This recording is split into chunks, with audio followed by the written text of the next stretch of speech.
working, nigga. Cocaine, she be working, nigga.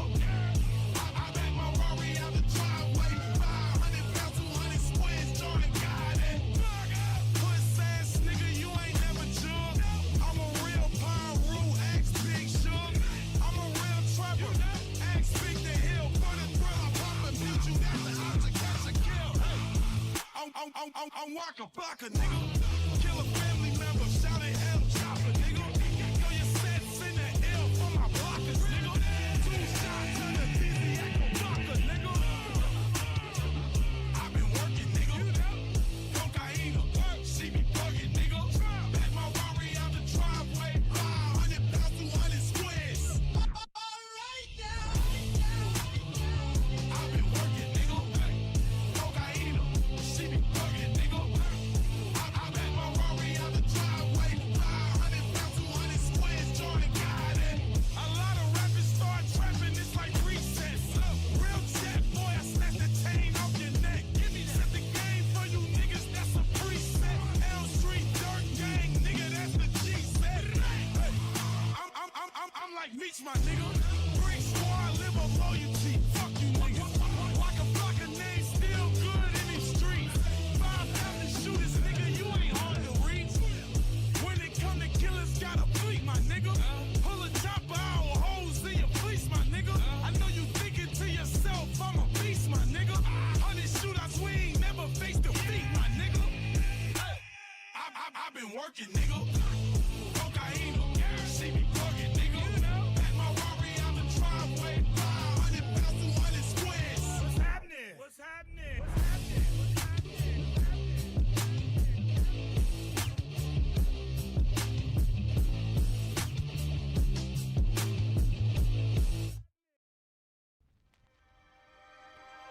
Welcome to Club Doom. How y'all doing tonight? The adventures was pretty grim. Thissa with the 2. OKC taking Philly to Pound Town right now. Yep, 54 to 36, of course. Oh my goodness. And it's only the second quarter. Who knows? Maybe they'll turn it around by the third.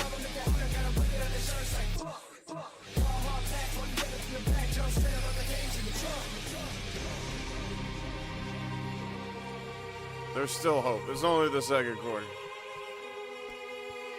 It's only the second quarter. I gotta see.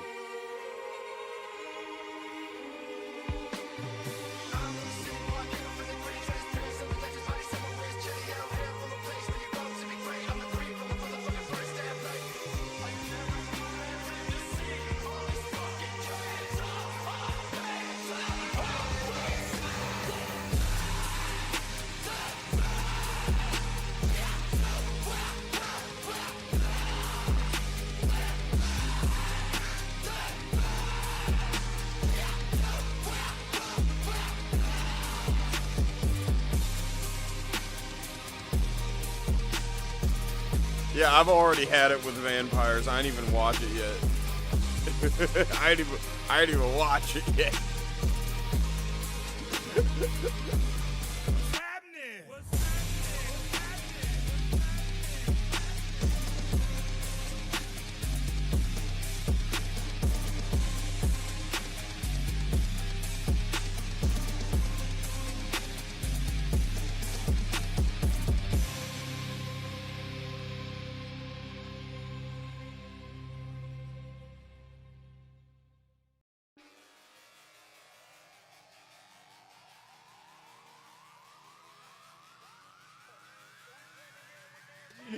What you talking about, Tetsufa?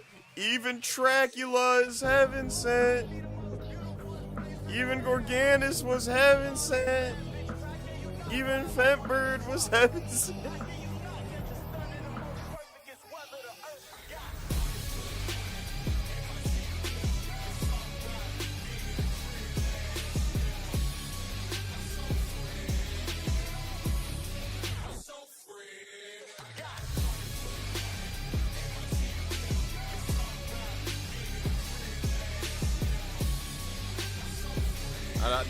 that stream should be on Odyssey now. I was so like, of course, YouTube blocks it worldwide. It's a worldwide.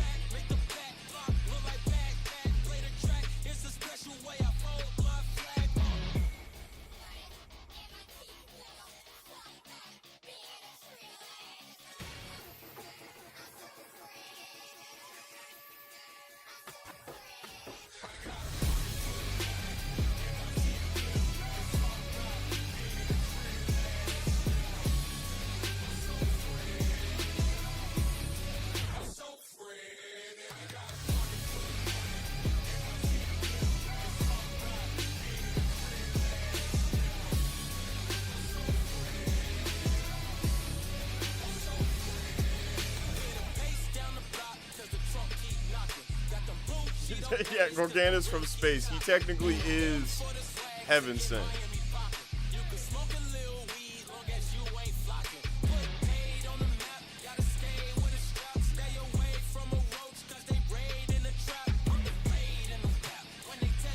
Blue Blader Ball with the 5. I can't find a Billy and Mandy complete series DVD set for the life of me. You know, I ain't been able to find one either.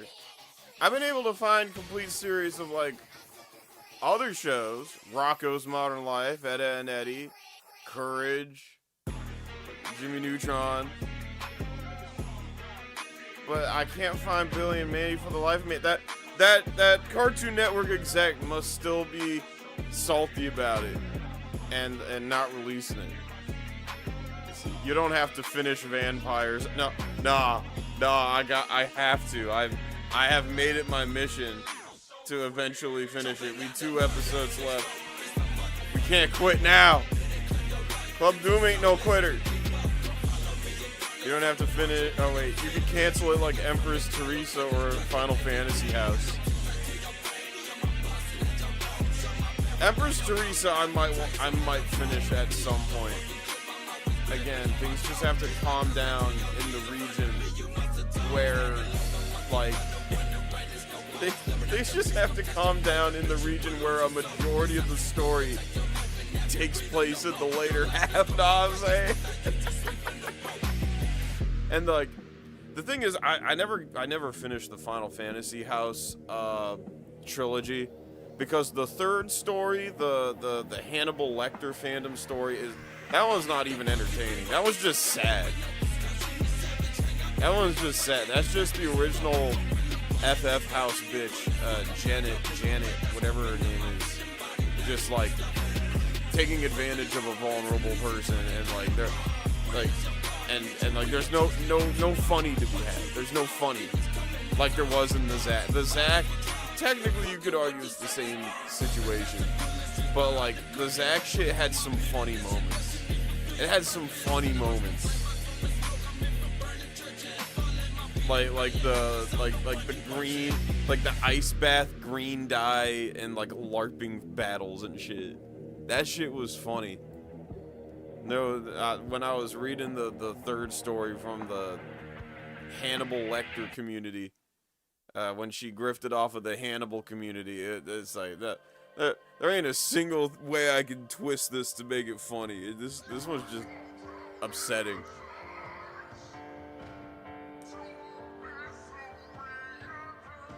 Esau with the 2. Doom inspired the Pelicans mascot design. Maybe they saw Fentbird and was like, yo, we gotta make Fentbird our mascot.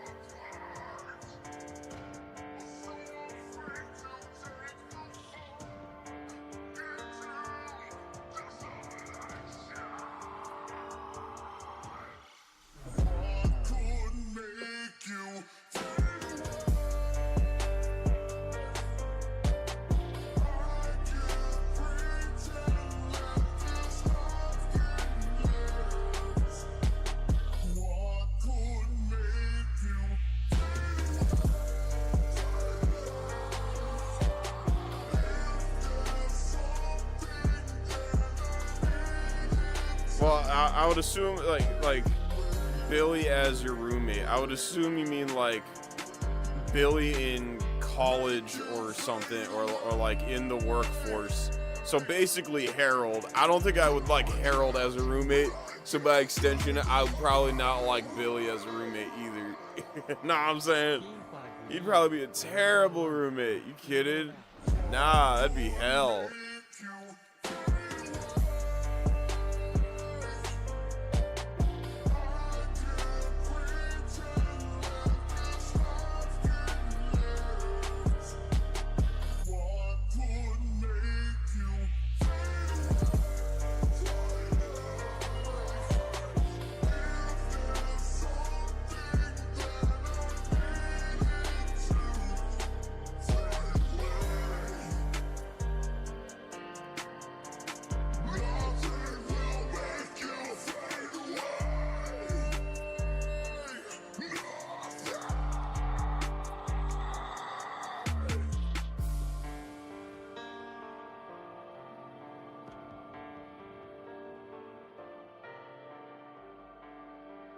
Alright, I'm gonna play one more song.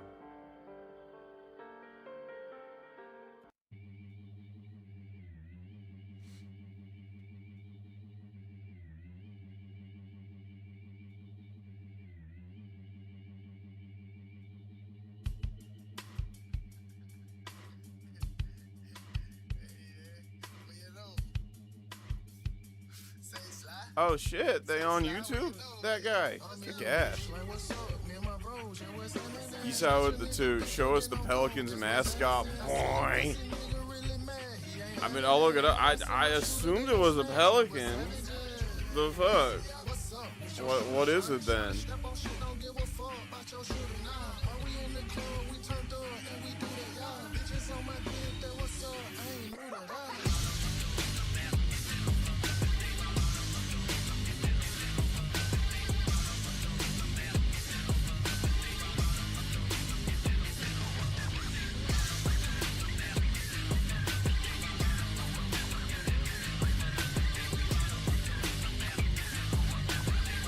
Why it look like a boss fight from Carnival like shit? Oh, y'all gotta see this. Yeah, the Pelicans mascot, or at least one of them, is not a pelican. It is the boss from the Christmas level in goddamn Carnival. I don't know how they got the rights from Midway like shit.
Good evening, chat, or morning, or afternoon, depending on where you live. Where I'm at is the evening. How y'all doing? How is the people tonight? How are y'all? I'm a bit tired. I'm a bit low energy. I ain't even have a rough day at work or anything. I've just been low energy today. I don't know why. I've just been a bit low energy. Hang in there. Yeah. I gotta get that motivational picture of like the cat hanging from a branch, and it says "Hang in there." Doing casual. Oh hell yeah, that's what's up. Yeah, let me show y'all this Pelicans mascot. Okay. Let me show y'all this.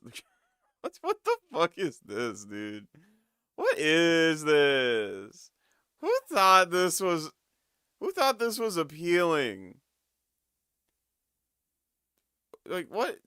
What? Oh, it's so ugly. It's so...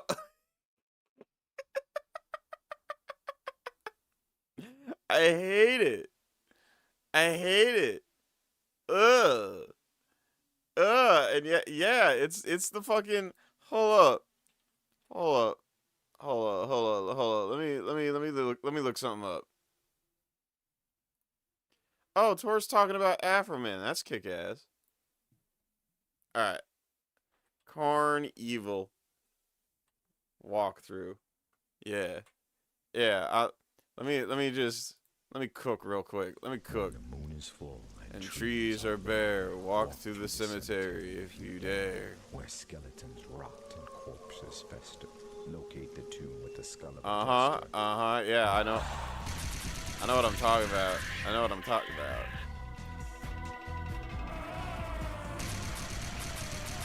Goated arcade rail shooter, by the way.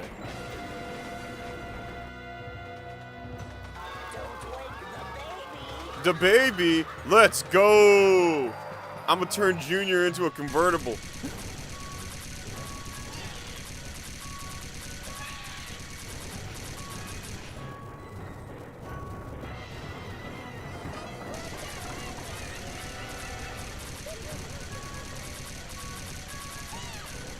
Yeah, it's Junior. It's Junior.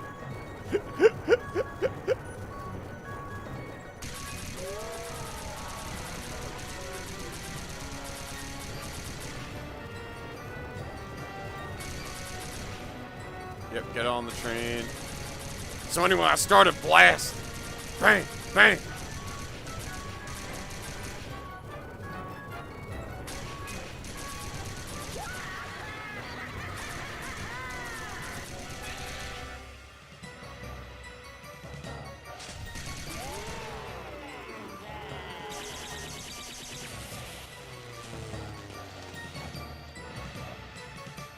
Yeah, why is that the Pelicans mascot? That's so weird. Why? Why would you do that? Why would you do that, New Orleans? Why would you do that to your basketball team? Eastside with the 2, just like Doom's freak bulls from back home. I mean, there were definitely freak bulls where I grew up. It's definitely not in my circle.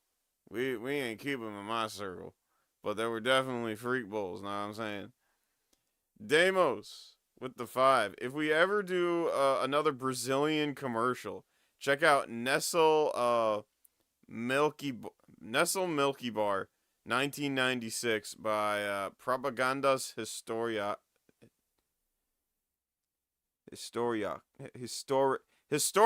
I don't know why I couldn't read that. My brain was just not comprehending that there was a C after the I, and it was like annoying the shit out of me. I don't know, but yeah, we could definitely check that out. We could definitely, let me just yep, there we go. It is now in the screenshots folder. It is now in the screenshots folder. So yeah, apparently, chat.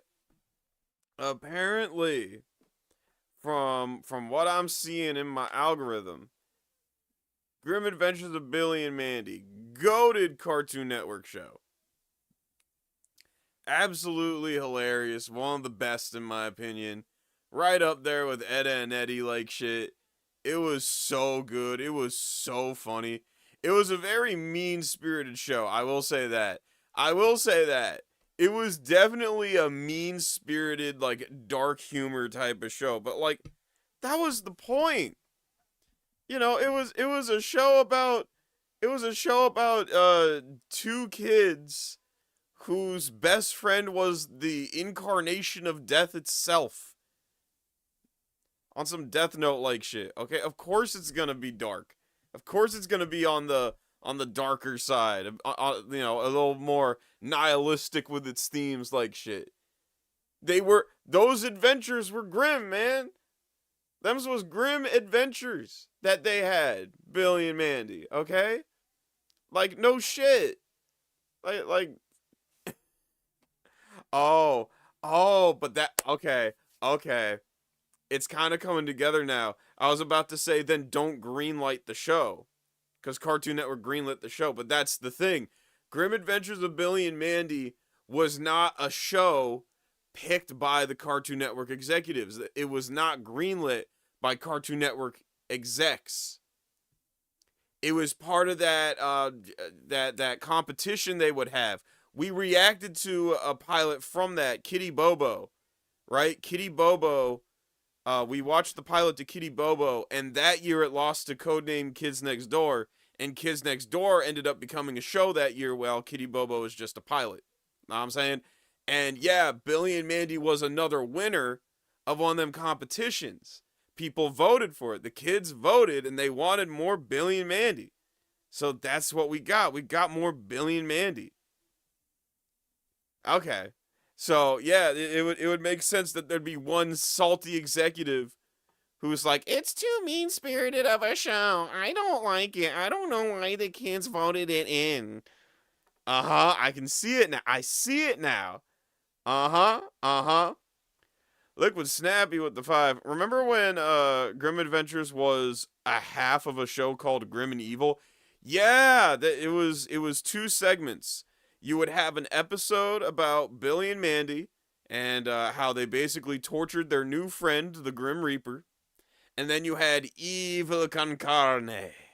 And Evil Con Carne was the story about a rich billionaire who owned a private military corporation on an island that he owned. And he was training his soldiers and shit and trying to take over the world.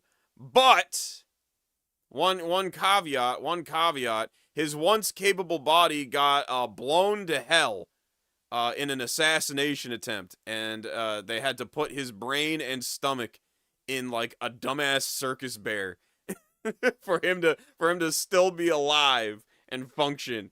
And it led to his whole army being a dysfunctional mess. If you ain't ever seen it, that's what it was, and it was really funny. It's really that shit was funny too. And eventually, they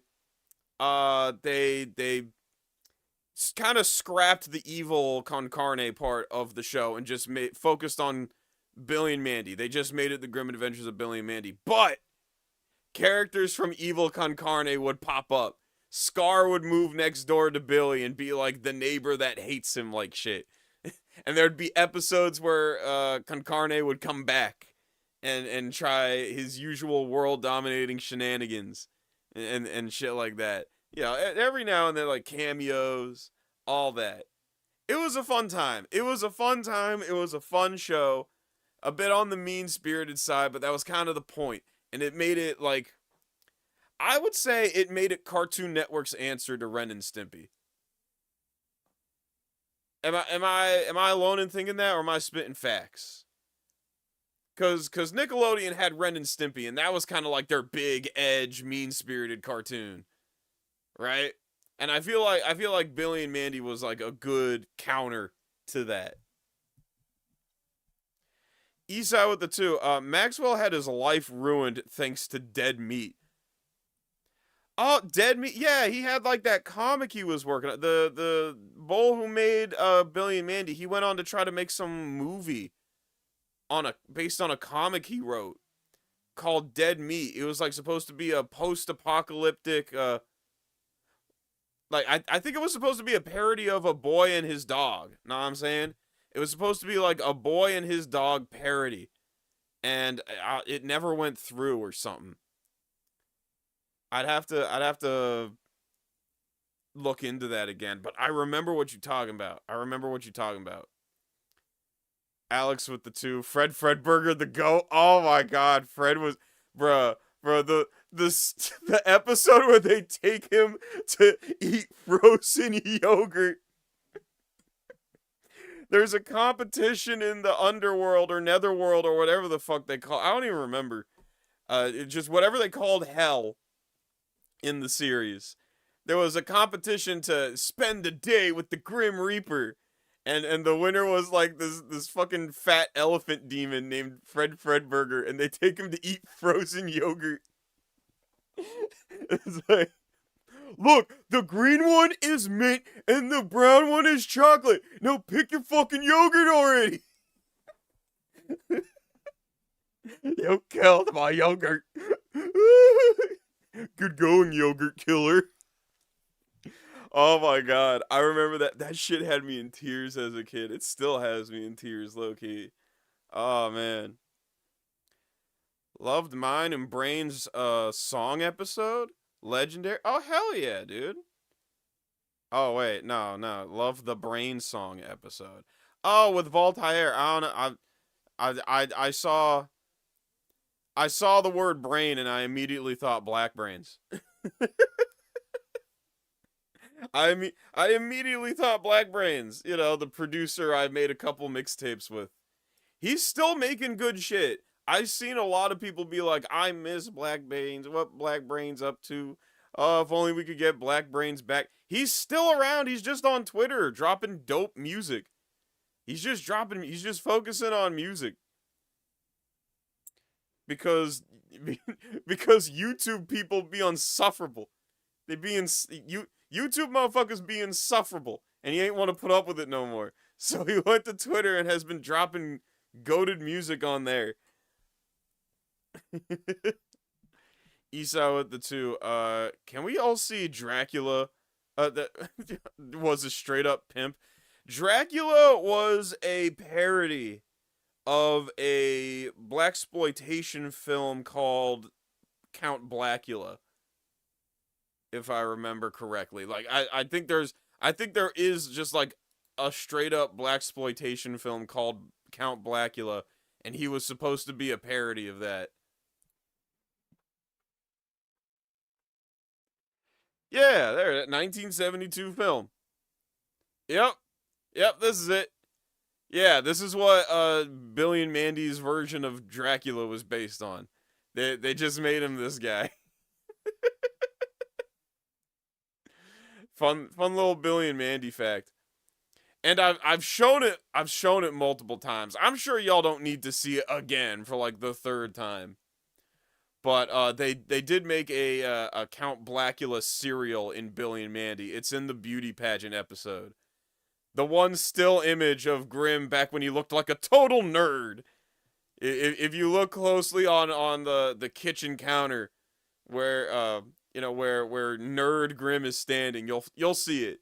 You'll see it. If you look closely, if you pause the episode and you look closely, you'll find it. It's there.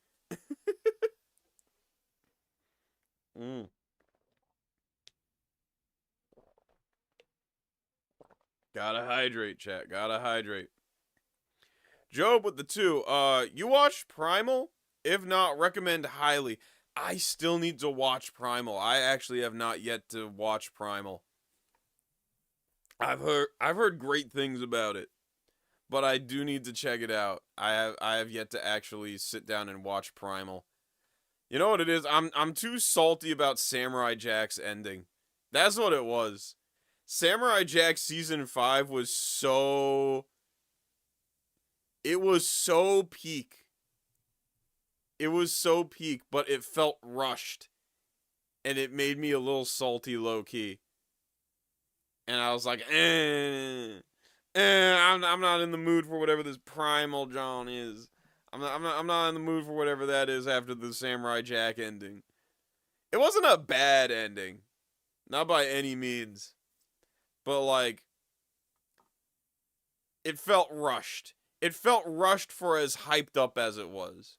Okay, I was expecting a, like, super hyper-focused mini-series where they wrap up, like, everything. Know what I mean? Liquid Snappy with the 5. You're a vampire! Vampires suck! Blood! No, see, that's a myth. Dracula just scrape with his fangs and then lick the blood. You know, scrape and lick. What do you know about me? You don't even know my name. Your name is dummy. That episode is so good. That episode is so good. Like, if I can recommend any episode of Billy and Mandy, it's the I think it's called Fear and Loathing in Ennsville, because it's supposed to be a parody of Fear and Loathing in Las Vegas. That was so good. Like when they eat the fucking giant scorpions like babies, and it confronts them. It's like, my babies. Well, maybe if you didn't make your baby so delicious, Dracula wouldn't have to eat them. So good. It was such a good show. What did you miss, Jacob? We looked at the New Orleans Pelicans basketball team mascot. Apparently, it's not a pelican. It's literally just Junior from Carnival. Like, just imagine this with a crown. Just imagine this with a crown and and a jersey. And it's the same thing. I don't know why the Pelicans would ever make that a mascot of theirs. But apparently they did. And it's cringe. And I don't like it. I don't care for it.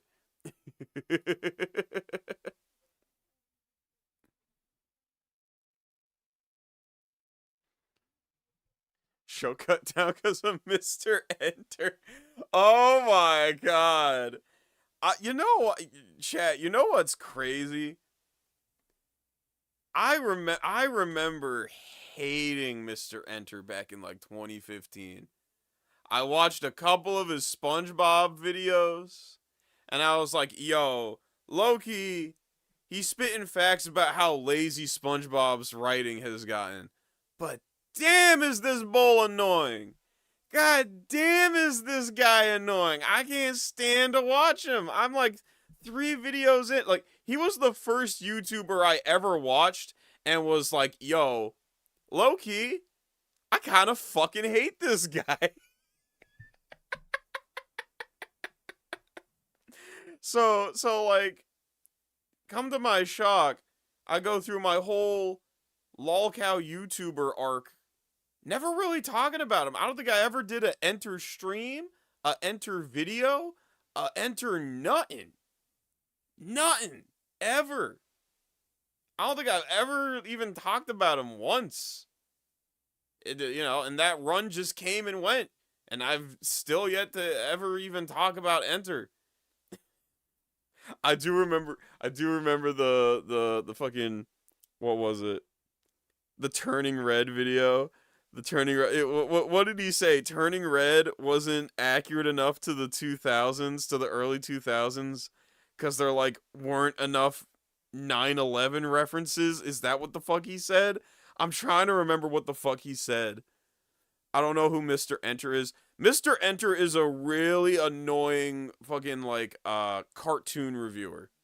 He's a cartoon reviewer, so, like, I don't know if you're familiar with any cartoon reviewers. Like, the first cartoon reviewer that I can think of, like Rebel Taxi, Shady Do-Rags, people who review cartoons on YouTube, right? Mr. Enter does that. Except he is really fucking annoying. He's just a really annoying guy from what I saw 10 years ago when I watched him. But oh, maybe he got better. Maybe he got better. I don't know. But what I do know is he's had some very interesting takes over the years. He's had some very interesting takes. Let's see here. I'm sick of looking at the Pelicans mascot. Let me just get this video up already so we can eventually react to it. I'm sick of looking at the New Orleans Pelicans mascot.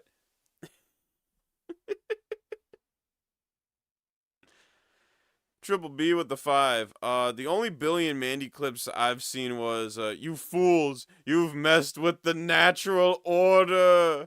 When Sonic Frontiers got a 7 out of 10 on IGN, and Shadow Gens got a 9. Well, Triple B, if you haven't seen Billy and Mandy, I highly recommend it. The shit, mad funny. the shit mad funny. It is to this day, it's still one of the funniest shows in my opinion. They went fucking hard with the comedy writing. Oh my god. For some reason, some of the funniest bits is always when they're playing video games. I love when they play video games at any point in the show. It's always the funniest shit. Fucking Grimm's like complaining about like a fighting game they playing because it's cheap and he can't learn any of the moves. And then Billy's character is like, "Are you crying over there? Do I hear you crying over there, Grimm? Well, cry about this." And he literally just shoots his health bar till it's got. He don't even shoot his character. He just shoots his health bar until it breaks. It's like, "Cry about that, you little pussy." That shit. Oh my god. It's a good show. It's a good show. False Avatar with the 8. You should watch the Freaky Fred episode from Courage the Cowardly Dog. Shit scared me as a kid. Oh, Muriel's nephew, the barber. The barber with the fucking smile. He did the fucking smile like he a Baki villain or some shit. I remember Freaky Fred. Oh yes. Yes. Yeah, Freaky Fred. I'm sad that he ain't make more appearances in the show. The show could have benefited from multiple Freaky Fred appearances. I mean, we had multiple appearances from Le Quack, from Cats, from the mob boss foot fungus. I forget his name. Oh man. Ted comment with the 5. Remember the episode where Mandy was a slug lady? Oh yeah, the Dune parody. I remember the Dune parody. I remember I had that shit on one of them old Game Boy Advance. They were like Game Boy Advance cartridges with like episodes of Cartoon Network shows on it. And I think there was one with Shrek. I remember that shit. Well, did you know it was a parody of Dune 4? Okay, I did not know it was specifically of 4. I knew it was a Dune parody. And my browser crashed. One sec, Ted. I will return to reading your super chat in a moment. I just have to fucking restart my browser with my chat in it because it just decided, fuck it. I'm not working anymore. Fuck you. Fuck your super. Fuck this stream. Let's see. A God Emperor of Dune. Look up Leto 2. Mr. Enter is cringe. Yeah, he again, Mr. Enter was pretty much just like a cringe cartoon reviewer. He was just a very cringe cartoon reviewer. He just had really cringe takes and a really cringe presentation. Esau with the 2. Oh, so he's a bigger dweeb than Animat. Glorious. Yeah, I would say he's pretty up there on the dweeb meter. Like he's like super dweeb. He's like how do I describe it? Okay, remember how last stream I said the first words that came to mind when I read La Russell's personality or personal life segment on his Wikipedia article was like the first words that came to my mind were "gimme your lunch money." Okay, Mr. Enter would be the type of bull that La Russell would bully. Okay, if La Russell were to bully anyone, Lord knows La Russell would never bully anyone. That ain't in his character. But you know, if evil La Russell, you know, like I don't know, some weird magic from the sky makes everyone's shadows come to life as like evil versions of themselves. Know what I'm saying? And La Russell in particular, La Russell's shadow in particular, he would immediately drive to Mr. Enter's house just so he could like punch him in the throat and steal his lunch money. That's how much of a dweeb Mr. Enter is.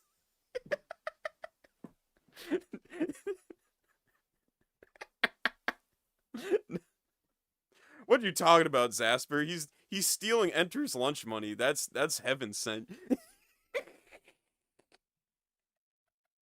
That's heaven sent, if you ask me. Imagine you Oh my god.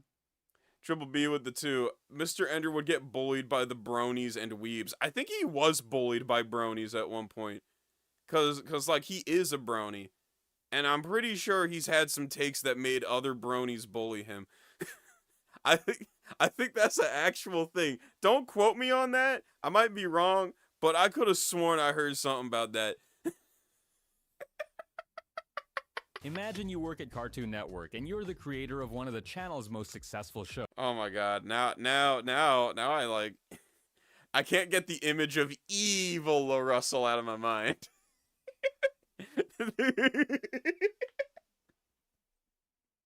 I just imagine him like as like just a cartoonishly evil like Skeletor type figure. It's like LaRussell with like an evil goatee and like red eyes, but not like red pupils. I'm talking like Inuyasha demon mode eyes, where like his whole eye is fucking red. Suddenly, a high-level executive calls you into a meeting where he's gathered practically the entire staff, and right in front of everyone, he publicly humiliates you, calling your show a hateful fart cartoon and saying that it ruined Cartoon Network.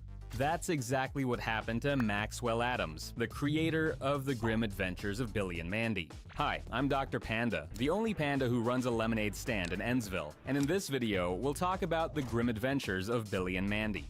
What was the telephone process Cartoon Network used to decide whether the pilot would become a full series? Why did Evil Con Carne only last 2 seasons while Billy and Mandy ran for 6? And how did a public humiliation end up leading to the show's cancellation? Let's get started. Billy and Mandy was a series for Cartoon Network created in 2001 by Maxwell Adams, featuring the adventures of 2 kids with their newly enslaved best friend Grim, who is trapped in servitude to them after being cheated in a limbo match by the kids in order to save Billy's hamster. Yeah, pretty much they had a Shaolin showdown. I still need to do my Shaolin Chronicles stream. That's gonna be fun. When we talk about Shaolin Chronicles, I have so much to say about Shaolin Chronicles. For the uninitiated, yes, there was a sequel series to Shaolin Showdown called Shaolin Chronicles. They added a 5th member to the team. He was a smaller Oni with glasses. His element was wood, and his name was Ping Pong. It was fucking horrible. And we gotta talk about it at some point. And even though the main element that makes Billy and Mandy's premise unique is Grim, it's funny that the original idea for the show didn't include that character at all. Instead, there was another one that I think is even more bizarre. One that was a talking milk carton. Quick, turn on the notification bell. You see, it all started when Maxwell was working on Cow and Chicken. He was approached by executives from Hanna-Barbera asking him to pitch ideas for new short films. He presented several, but the most important one was called Milkman. The idea centered on an anthropomorphic superhero milk carton who saves the missing children depicted. I think Billy and Mandy ended up doing this. They did a Milkman thing. Billy became Milkman. They made a Milk Heroes Avengers or something. It was like the Spider Queen episode or some shit. I distinctly remember this. Yeah, that design is insane, by the way. Yeah, that's a crazy ass design. Why was this turned down? I can only look. Why was this turned down, chat? Oh no! Why would they turn down? On the back of his carton, which is bizarre, but I can see why it might have been interesting, although the design is pretty nightmare-inducing. Either way, the idea was rejected, but 2 characters caught the executive's attention, a boy and a girl named Billy and Mandy. So they asked Maxwell to develop a series based on those 2 kids instead, sadly without the talking milk box guy. Wait, pause. Because even though this was when the executives at Hanna-Barbera first discovered Billy and Mandy, the truth is that these 2 characters had existed for quite some time before that. Since 1995, in fact, when Maxwell made a 2-minute short film for his thesis project titled Billy and Mandy in the Trepanation of the Skull and You, in which a much less angry Mandy basically convinces Billy to agree to be trepanned, leaving him unconscious by the end. The problem with this whole premise was that the two kids by themselves couldn't really carry an entire show, so Maxwell began developing a third character to help with that task. Eventually, he narrowed his options down to 2. Billy and Mandy would be accompanied by either the Grim Reaper or the Devil. And even though the decision was complicated at first, Maxwell quickly shot down the Devil option because Oh, yeah, it was, you know, it's America, chat. It's white Christian America, okay? The same place where, the president of Sega told Sega of Japan, we cannot bundle the Genesis with, Altered Beast, okay? The general public is going to call it a devil-worshipping game and not buy our product. And instead said, let's make Sonic the Hedgehog instead, and bundle that with the Genesis instead. Please and thank you. Okay, so a show about 2 kids befriending the devil, on Cartoon Network, running in America in the early 2000s was not gonna fly. It was not gonna fly. because he knew Cartoon Network had already decided not to approve depictions of the devil after Cow and Chicken introduced the red guy, who I made a video about a few months ago because I still can't believe that character was approved by the network in the first place. Maxwell eventually pitched the series to both Cartoon Network and Nickelodeon, and it was the former that gave him the green light, but not for a full series at first. No, it was only for the production of a short that would be put on trial before a ruthless jury. And who was that jury? It was you and it was me. It was every kid who watched the channel at the time. This happened during an event called Cartoon Network's Big Pick through viewer phone polls, back when that was a thing. A massive event that ran for more than 2 straight days. 53 hours to be exact. It was a marathon of— Damn! Well, that explains why I have so many memories of, like random-ass cartoons that I've never seen again. Because that shit ran for 53... What do you say? 53 hours? Big Pick through viewer phone polls, back when that was a thing. A massive event that ran for more than 2 straight days. 53 hours to be exact. Yeah, that explains it. That explains it. But yeah, that... We reacted to a pilot from this, earlier this month. Kitty Bobo. That was a fun time. Ted Comment with the 5. Mom wouldn't let me watch Pokemon, SpongeBob, or Grimm because of how inappropriate they were. I could watch Ren and Stimpy because she liked the show. Oh, that's a double standard if I ever heard it. That's... Oh, you can't... Bruh. She was tripping. Respectfully, she was tripping. I would argue Ren and Stimpy was the most inappropriate show out of any of them shows. Dang. It was a marathon of original programming in which Cartoon Network allowed its audience to vote on which of the 10 pilots from that summer would become a half-hour cartoon. This event only happened twice in the network's history, but the first one is the one that matters for this video. In third place came Longhair and Double Dome, which you may remember from that Oh my god, this is one of the... Bro, this is literally one of the show... I was just talking about how I have, really weird, obscure, niche memories of shows that, I seen once and never saw again as a kid. That's literally one of them. That's literally one. Okay, well, that explains that phenomenon in the back of my brain. I always wondered for years what the fuck, those memories were. But, okay, cool. I'm down. Let's go. Awesome. The event only happened twice in the network's history, but the first one is the one that matters for this video. In third place came Longhair and Double Dome, which you may remember from that legendary Cartoon Summer Resort website game, with 20% of the vote. In second place was Whatever Happened to Robot Jones with 23%. And in first place was The Grim Adventures of Billy and Mandy with a crushing 57% of the vote, earning the right to have its own series produced, although Robot Jones eventually received that privilege as well. And in case you're wondering, It did get a little show. I think it ran for like a season. the winner of the second and final edition of The Big Pick was codenamed Kids Next Door. Now, originally the series was called Grim and Evil, and it consisted of segments from Billy and Mandy and Evil Con Carne. But that didn't last long, only one season.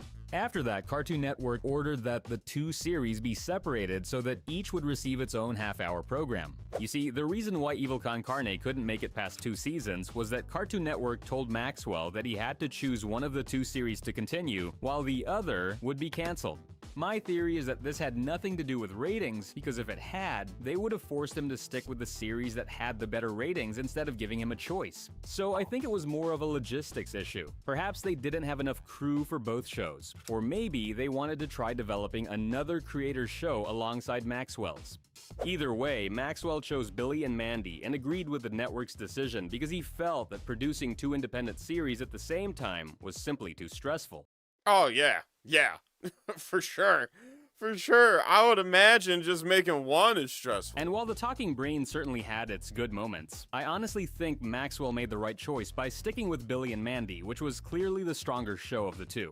Billy and Mandy went on to become a huge success for Cartoon Network, running for 6 seasons and more than 80 episodes, along with several specials and television movies. But it wasn't just a rating success, it was also critically acclaimed. The series won 2 Primetime Emmy Awards and Oh, shit. All right. Hell yeah, dude. Yeah. Get those Emmys. won Annie, in addition to receiving several I don't know what an Annie is. This is my first time ever hearing of an Annie. What the hell's an Annie? I've heard of an Emmy. What is an Annie?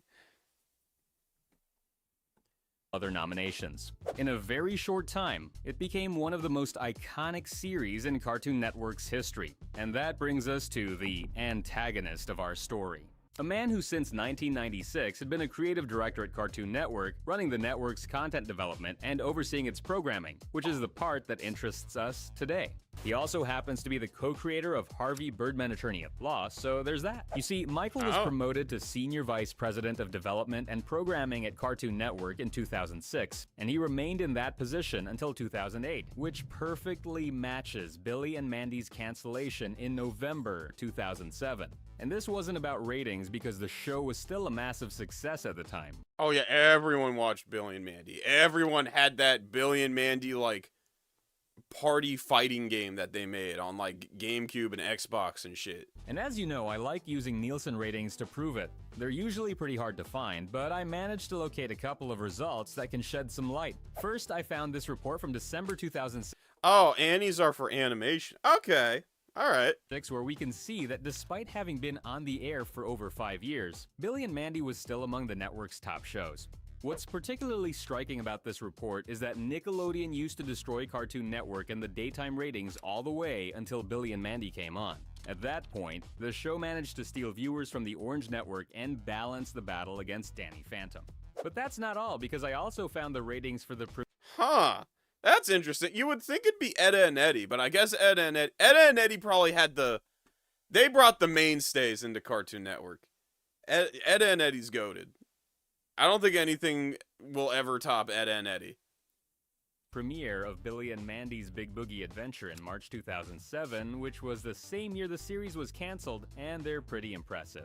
The movie attracted Later, false avatar. You have a good one. more than double the ratings the show had achieved just a few months earlier in December, jumping from 2.1 to 4.7. And the success of the movie wasn't limited to its premiere, because even the morning reruns the next day pulled in very strong ratings, showing that kids who couldn't watch the movie during its nighttime premiere Courage tuned was in good. Courage got close. I would say Courage is close. I'd say if classic Cartoon Network had a top 3, had a big 3, it would be the Eds, Billy and Mandy, and Courage. Those would definitely be the big 3 of that era. the following morning, allowing the network to steal viewers from other channels. The movie also ranked as the top program of the day across all television broadcasts among boys, which is an equally impressive record. So just like in the case of Jimmy Neutron from my previous video, we can see that the show was not in decline when it was canceled. In fact, quite the opposite. But while Billy and Mandy was in one of its strongest moments, there was someone who wasn't happy about the success it was having. Bwomp, bwomp, bwomp. Fucking jerk. Esau at the 2. Nick chose Fanboy and Chum Chum over Adventure Time. Yeah. Yeah. Yeah.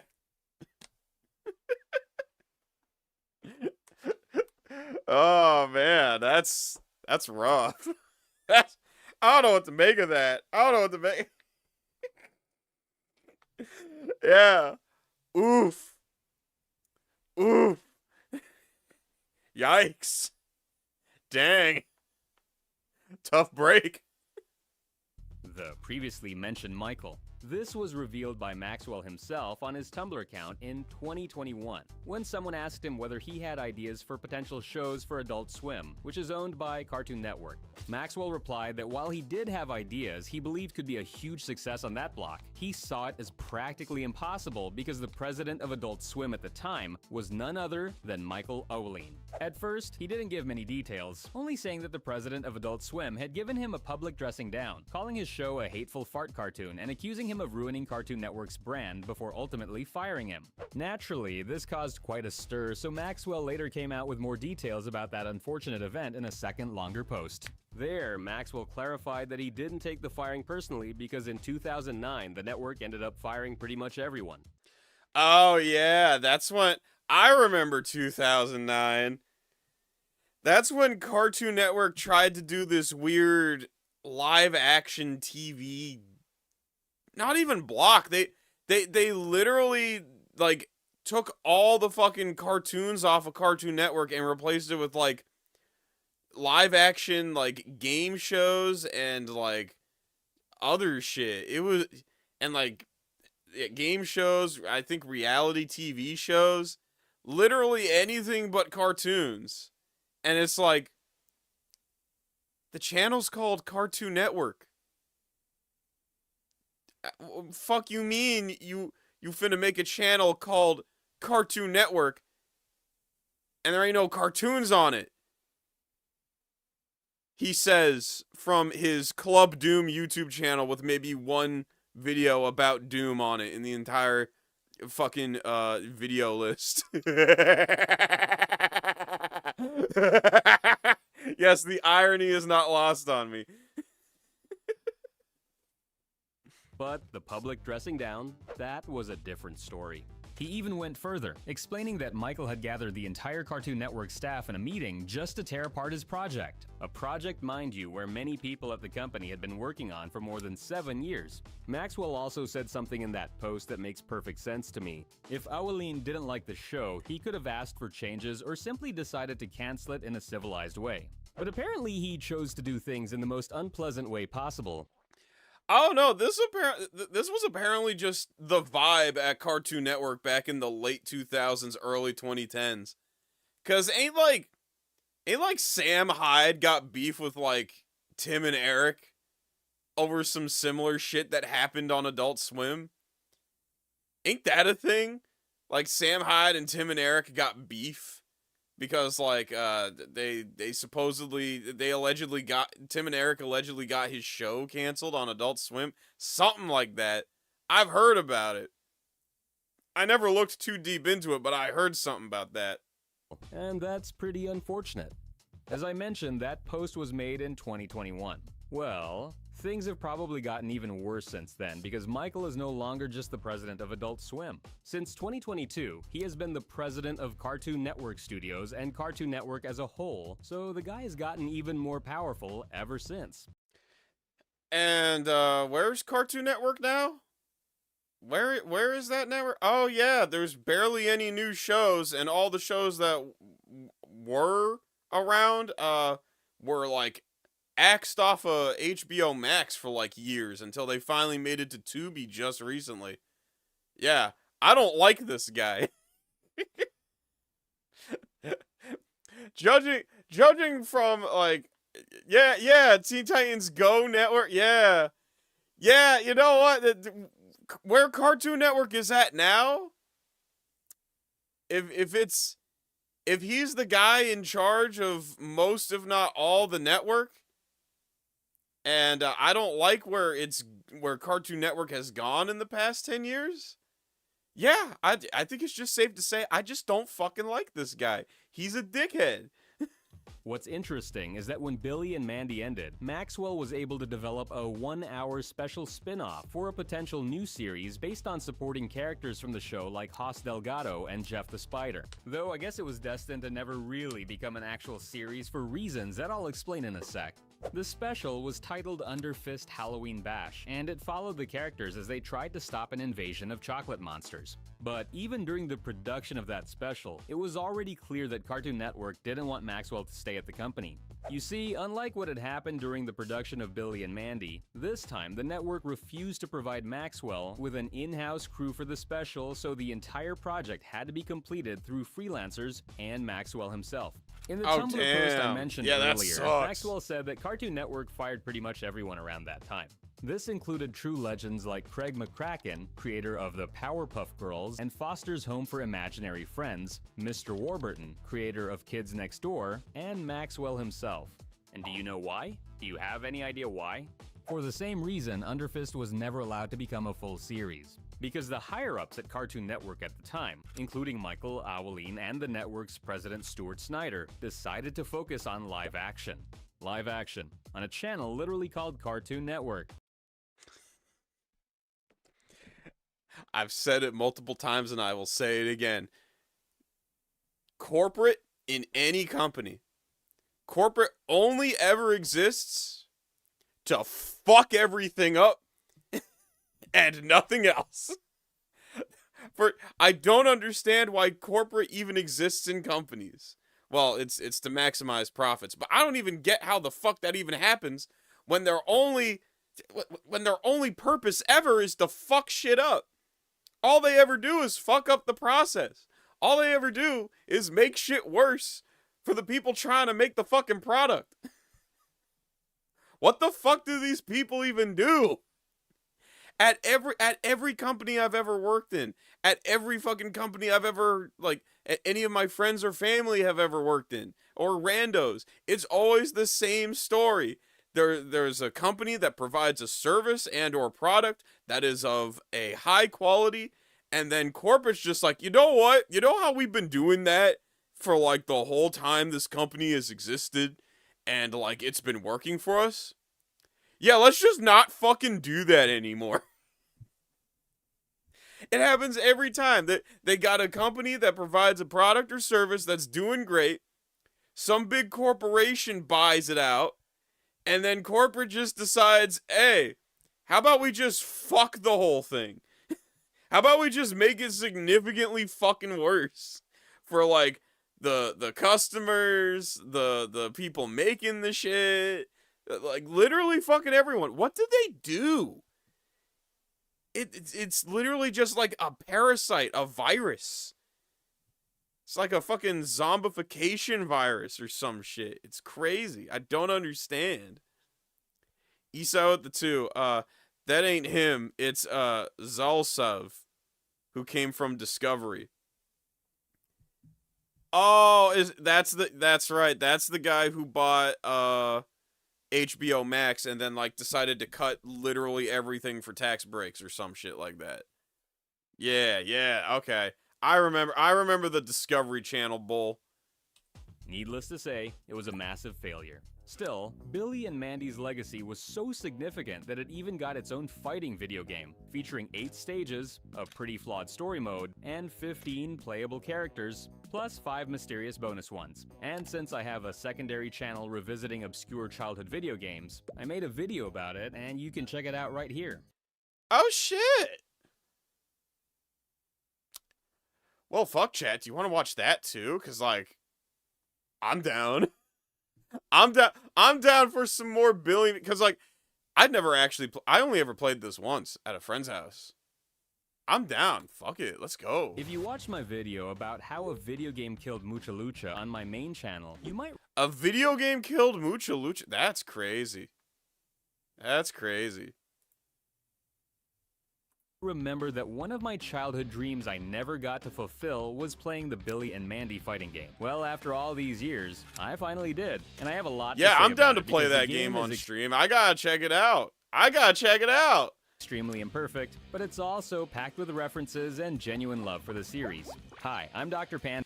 Eastside with the 2. We want vampires. Boo this jelly roll. Boo this jelly roll fan. Wait, where'd that come from? Wait, wait, wait, where'd the jelly roll fan thing come from? Like, what, if I click on Dr. Panda Games on his channel, his description's just gonna say some shit like, I am the biggest jelly roll fan of all time.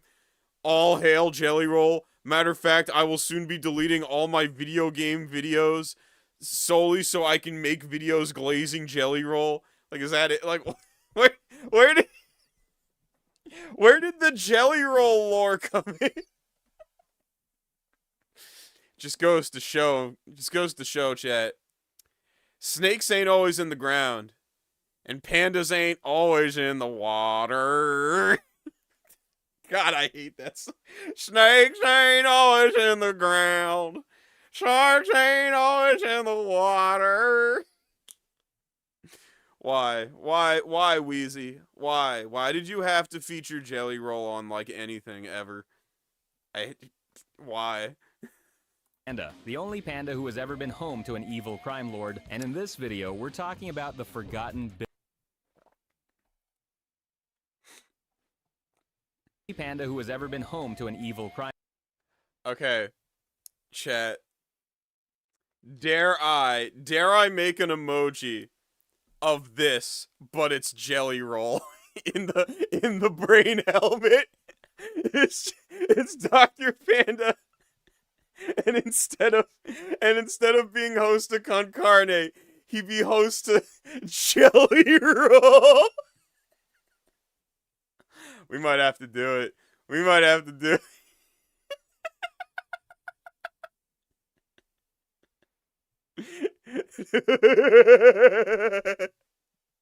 I love the idea. I love it. And in the event he is not a Jelly Roll fan, it'll just be like the most random ass emoji. It's like, why is he hosting Jelly Roll? Eastside with the 2. Words from the Tunchi meat riding HOF member.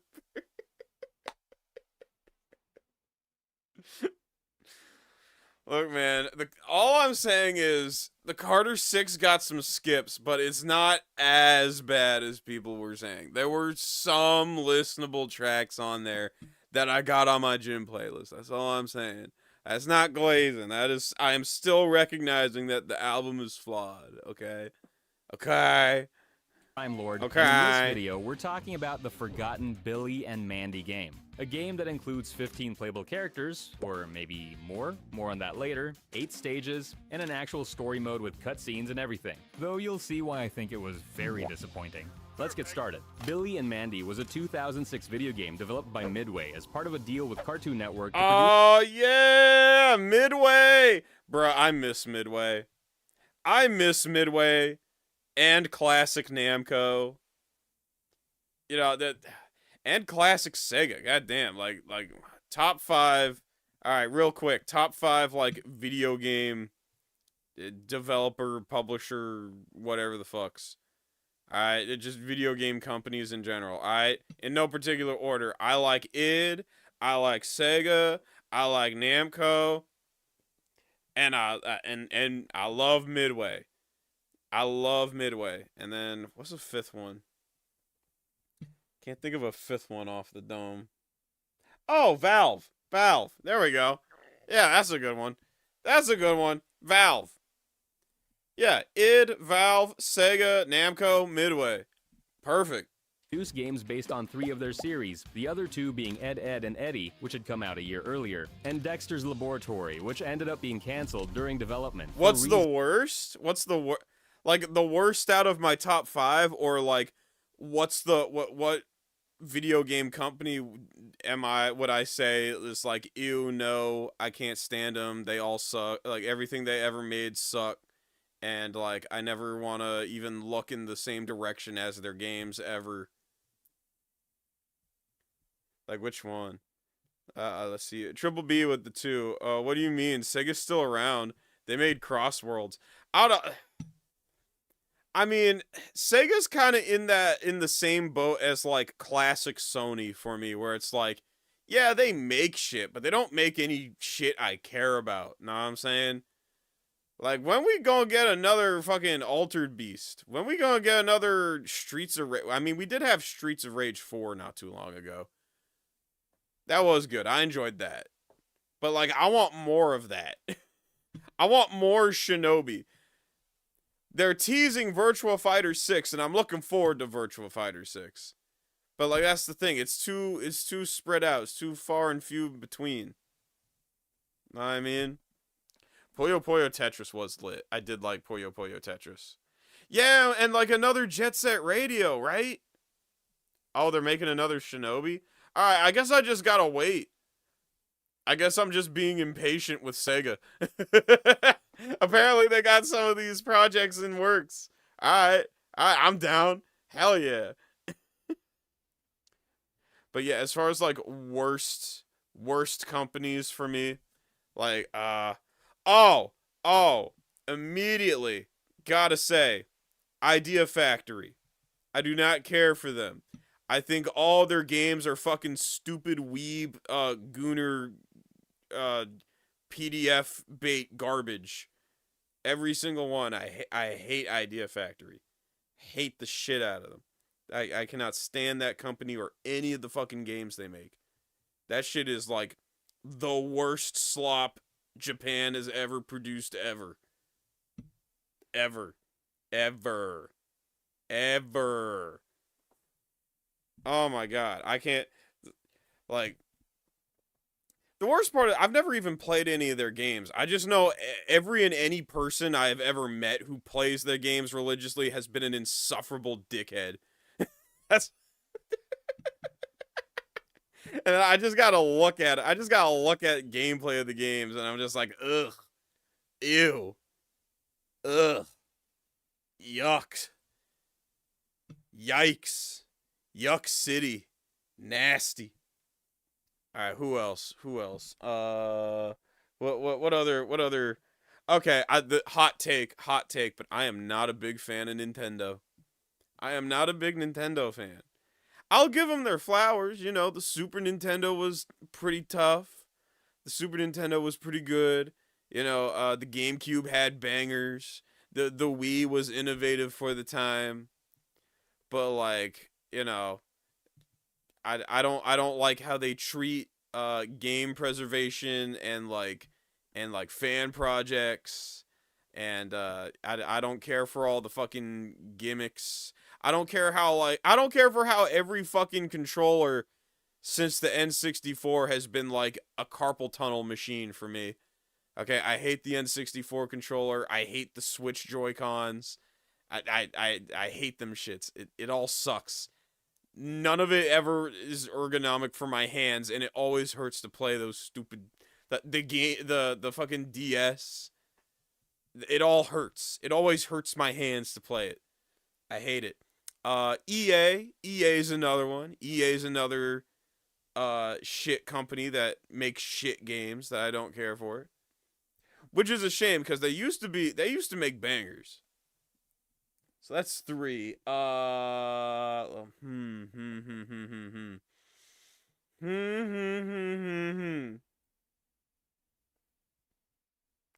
What else? I mean, I guess Activision, but I like the early CODs as the thing. I like the early CODs from back in the day. I liked Black Ops 1 and Modern Warfare 2 and shit. I liked those back in the day. And like and Ubisoft, I used to like the Rainbow Six games and like Rayman and shit. But those companies have gone to shit.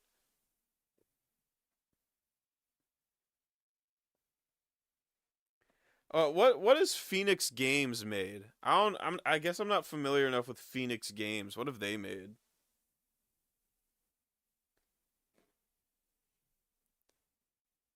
Them's the only genres I can think of right now. That's all I can think of. Oh yeah, Activision Blizzard. Oh yeah. If we combine in the two, yeah, Fuck Activision Blizzard. Fuck Activision Blizzard. Oh, yeah. Yeah, for sure. Hell yeah.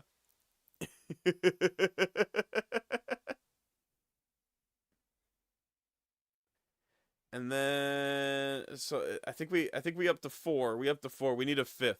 What's a 5th game company that Doom don't care for? Chat. Let's see. I'm looking at my game collection right now, trying to look at, like, see if I find anything. But, you know, it's kind of hard to, because I usually buy games that I enjoy, you know. I would assume most people would. I would assume most people would. Bethesda, I don't hate Bethesda. I have always just been indifferent to Bethesda's existence. That's my take on Bethesda. I've never loved them, but I've never hated them either. I've always just been indifferent to them. It's like, yeah, Skyrim was fun. Yeah, the Skyrim was good. Fallout was fun. I have the first Fallout. I've been meaning to play the first Fallout. Oh, I know. Modern day Epic. Y'all gotta understand something, chat. I love Jazz Jackrabbit. I love Unreal Tournament. I've been meaning to play Gears of War. Okay, I like what Epic Games used to be before it became the Fortnite company. Before it scrapped the new Unreal, what was supposed to be the new Unreal Tournament that was in beta, and like they was collaborating with like modders in the community to make the new Unreal Tournament the like peak of the peak of arena shooters. And then they discovered, oh shit, Fortnite be an infinite money machine, the infinite money glitch. Well, guess who's not getting a new Unreal Tournament? Yeah, fuck Epic for that. Fuck Epic for that. They can eat. They can. What did Snoop Dogg say in the Boondocks? Eat a sack of baby dicks. Some out of pocket shit like that. Yeah.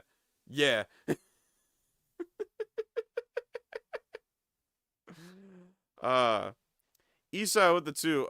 But Doom goons to the Eagles on football Sunday. I mean, I root for them. I wouldn't say I go as far as to goon to them. That's a bit out of pocket. That's crazy. That's wild. Look, I don't doubt that there's at least one person on the planet who be doing that shit, but that ain't me. I'm not your guy if you looking for that. I'm not that into the team. Goddamn. Eastside with the 2. Microsoft buying all those studios and doing nothing. Oh, yeah, I forgot the fall off of Microslop. I forgot how far Microslop has fallen. Damn, I forgot about that. Reasons I couldn't quite figure out. It's a 3D fighting game in the style of Power Stone with a heavy emphasis on interactive stage elements. In fact, every stage will at some point summon NPCs that you must deal with, or else they can hit you with catastrophic consequences, like the clowns in Billy's house or the Nurglings in the underworld. These characters, which the game calls Horde characters, appear across multiple stages and will be important in a bit, because there's a secret in the game that directs or the Nurglings in the underworld. These characters summon NPCs that you must deal with, I think it was or else they Schnitziger. can hit you with catastrophic consequences, like the clowns in Billy's house or the Nurglings in the underworld. These characters, which the game calls the snake Horde god. characters, Is appear that the across secret snake? Is that him? Is that the goat? Is that the goat? multiple stages and will be important in a bit, because there's a secret in the game that directly involves them. The game is surprisingly addictive with constant stimuli Schnitziger? during fights. I forget While his battling up to 3 opponents, you also have to dodge the Something stage's like that. own hazardous elements and use them against your rivals, along with a wide variety of items that spawn throughout the match. And while it's true that the game takes heavy inspiration from Power Stone and Smash, I think it's unfair to call it just a clone. It's very easy to tell that this game was made with love. And why do I say this? because the game is absolutely packed with references to the original series, which you can find everywhere. Well, yeah, I would imagine. In the playable characters, stages, items, and even each character's costumes. One of the Oh items yeah, the fucking A. What? Come on, Harold's fucking band name. He had a band name. I'm not dad anymore, Billy. I'm Hogar. Some shit like that. huge childhood flashback was Aunt Collie's cookies, which in the game give you a random power-up effect when you pick them up, and which is a reference to the episode Recipe for Disaster, where Billy eats the People Scouts cookies, so Grim decides to help him by using his great aunt's cookie recipe to replace them. Quick, turn on the notification bell. There's also the Scythe 2.0, which you can use to shoot lasers and which is inspired by the episode of the same name, in which Grim decides to upgrade his scythe to a newer model while the old one is being refurbished, until the new scythe gets fed up with being used only for chores, escapes, and decides to take on the role of the Grim Reaper itself. The same attention to detail applies to costumes, where you can unlock some great references like Mandroid, which is really cool. Now, earlier I said the game has 8 stages, but I should also mention that every stage has at least 2 phases. Oh shit! All right, kind of like what was it, PlayStation Brawl Stars or something? Triple B with the 5. They bought Rare, turned into Lego Car Simulator. Bought Crash and Spyro, canceled them for Call of Duty, fucked up the new Battletoads and Halo. Well, I don't think Halo was Microsoft's fault. That was more 343's in my opinion. I just think 343 just didn't understand what made Halo slap, if you ask me. Let me explain. First, there's the standard starting phase, which is basically the normal version of the stage you selected, but after a few minutes of fighting, an event will trigger that transforms the stage into its second phase. For example, in the Underworld, which in the series is where Grim became the Grim Reaper That's and is home to right. all kinds of creatures and unknown beasts, the stage starts as a rocky arena surrounded by lava. But after a while, a cutscene plays where a giant snake appears and destroys everything, forcing the characters to fight on its back during the second phase of the stage. I know that's a lot of people prefer badass. stages to stay static, which is actually an option the game allows, but I don't know. I really like the constant changes, especially when they're tied to references from the show. I always liked dynamic stages. Like hot take, chat, hot take. But my personal favorite Tekken from the PS2 Tekken era is Tekken 4. I get it was rough around the edges.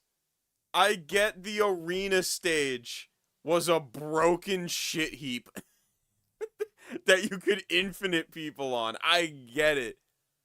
But I was low-key disappointed with 5 in the stage design because it really felt like they threw out the baby with the bathwater.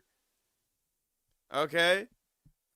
Because right around that time, Tekken 5 made its rounds, Dead or Alive was killing it. Dead or Alive 3, Dead or Alive 2 Ultimate, and then Dead or Alive 4 on Xbox 360. Like, they were killing it then because of the dynamic stages. And Tekken 4 had that. Tekken could have had that. And they got rid of it because the competitive community complained. Like, it's not tournament friendly. The slants make it hard to gauge certain attacks. My pussy hurts. Like, fuck out of here.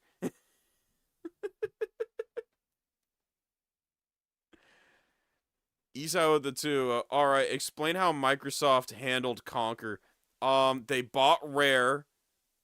They remade Conquer, but really with the intention of making it an online PvP game, while taking out all the stuff that gave Conquer its edge, and then they did absolutely nothing with him for like 2 fucking decades. Oh, except for that one time just to piss off JonTron. They put Conquer in in a game and in a trailer for a game just to piss off JonTron. And speaking of stages and references, probably my favorite one happens in the second phase of the Afterlife stage, where we can see Boskov as a rug. Apparently, life got pretty rough for him. Also, I'm already working on a video about the failed Samurai Jack game from 2004 for PlayStation 2 and GameCube, so subscribe. Now, in order to eliminate your opponents, you need to perform a kind of final smash. Basically, when an opponent has no more lives remaining and their health bar is depleted, they become stunned, allowing you to approach them and trigger a quick time event. Oh, okay, so a finisher. I mean, fitting, considering this a Midway game. You know, the Mortal Kombat people. If you complete it successfully, the opponent is officially eliminated. It's a simple system where you just have to press the button the game. The AR Conquer game on HoloLens? The fuck is HoloLens? That's probably why I ain't cover it, because I don't know what the fuck a HoloLens is. Is that like Microsoft's VR headset? Is that like the VR headset from Microsoft? Game tells you to, but honestly, I don't think it was necessary, and I don't think it makes the game any better either. I much prefer Smash's system where you simply knock your enemy out using your combos, without the game forcing you to perform a specific attack to finish them off. On top of that, yeah, someone who said it in chat. Who said it in chat? It was like,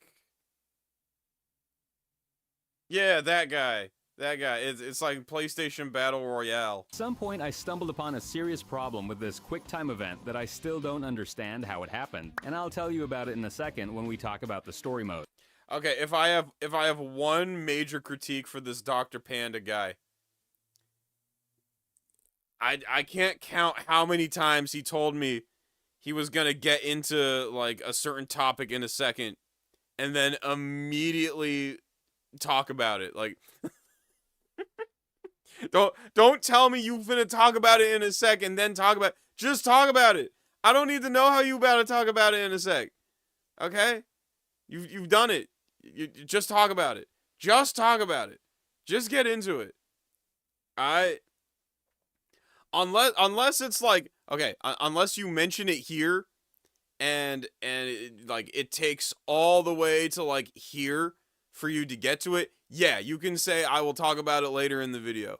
But it has been at least 3 to fucking 6 times that he's been like, I will talk about it in a sec, and then immediately talks about it.